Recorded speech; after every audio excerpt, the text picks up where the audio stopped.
सब, I hope आप सब अच्छे होगे, अपना ख्याल रख रहे होगे, अच्छी सेहत में होगे, ठीक है। फेस्टिवल टाइम एंजॉय कर रहे होगे अपनों के साथ। लेट्स सी, आपके पर्सन की एनर्जी निकाल रही हूँ, मेरे दिमाग में था, आप इन पर्सन के बारे में सोच सकते हो। यहाँ पे स्ट्रॉन्ग रिग्रेट है, इस पर्सन को किसी बात को लेकर कुछ चीज़ों का बहुत पछतावा है। इनको ऐसा लग रहा है कि ये जो आप दोनों के बीच में चीज़ें हो रही हैं, काश वो हुई ही नहीं होती। किसी भी तरीके से वो चीज़ें बदल सकते होते तो बदल देते, वापस जाके चीज़ें सही करके फिर से चीज़ों को करना चाहते। यहाँ पे स्ट्रॉन्ग रिग्रेट है, ठीक है। यहाँ पे उनको उम्मीद है कि जो भी चीज़ें गलत हुई हैं वो ठीक कर ले जाएंगे। उन्होंने गिव अप नहीं किया, उनको गिव अप करना ही नहीं है। इस पर्सन को इस रिलेशनशिप में आपके साथ बहुत उम्मीदें हैं, हाई होप्स हो सकती हैं।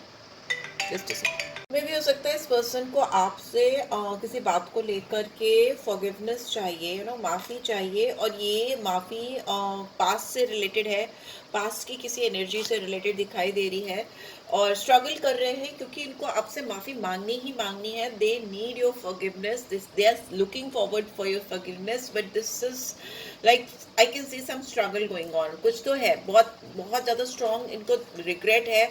उम्मीद है कि ये इसके बाहर आ जाएंगे, आपसे माफ़ी ले लेंगे।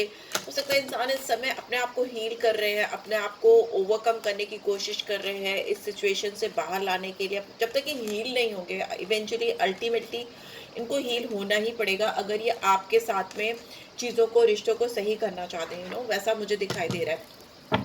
यहाँ पे डिटैचमेंट भी दिखाई दे रहा है।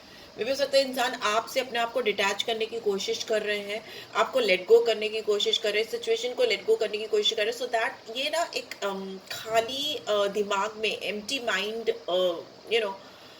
बिना किसी प्री माइंडसेट के साथ डिटैचमेंट क्रिएट कर सकें, और फिर ये जानना चाहते हैं कि उसके बाद ये कैसा फील करते हैं आपको लेकर। डीप मेडिटेशन कर रहे हैं, अपने अंदर अपनी सोल को टटोलने की कोशिश कर रहे हैं, अपने पास्ट एक्सपीरियंसेस से कुछ चीज़ें सीखने की कोशिश कर रहे हैं, सो दैट इनको लग रहा है कि कहीं ये too much attachment, too much attachment जब किसी से हो जाता है तो वो हमेशा को डिपेंडेंसी कॉज करता है। आप पूरी तरह से उस इंसान पे डिपेंडेंट हो जाते हो अपनी खुशियों के लिए, दुख के लिए। मतलब पूरे दिन में आपने उसकी शक्ल नहीं देखी तो आप दुखी हो जाओगे, उसका एक हाय हेलो मिल गया तो आप खुश हो जाओगे। एक छोटा सा उसका जेस्चर या उसका आपकी तरफ आंखें भर कर देख लेना भी आपको खुश कर देगा, और उसका आपका मुंह, आपकी तरफ से मुंह घुमा लेना आपको पूरे दिन के लिए मायूस कर देगा, दुखी कर देगा।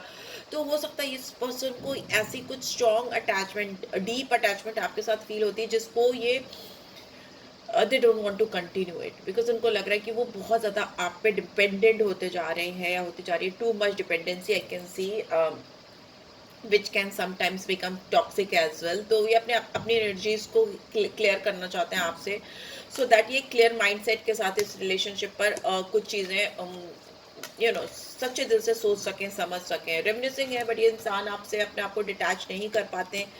रियलिटी चेक करने के लिए उस डिवाइन सर्फेस पे, सोल सर्फेस पे, जहाँ पे ये अपने आप से सेल्फ लव कर रहे हैं और अपने आप से चीज़ों को तलाश रहे हैं, वो इनके लाइफ में आ नहीं पा रहा है, क्योंकि यहाँ पे दिख रहा है कि ये इंसान आपको लेकर बहुत ज़्यादा मिसिंग एनर्जी में है, बहुत बहुत ज़्यादा, बहुत ज़्यादा, ठीक है। रेमिनिसिंग इज लाइक आपके साथ एक एक पल जो इन्होंने बिताया है, एक एक मोमेंट, उसको ये इंसान याद कर रहे हैं। गिल्टी है, इन्होंने आपको डैमेज कॉज की है, आपको किसी तरह से आपकी फीलिंग्स को हर्ट किया है, पेन दिया है आपको, और ये उसके कारण है। इस चीज़ का इनको अंदाज हो चुका है, हो गया है, एंड इनको ऐसा भी लगता है कि यू डोंट अप्रिशिएट हिम।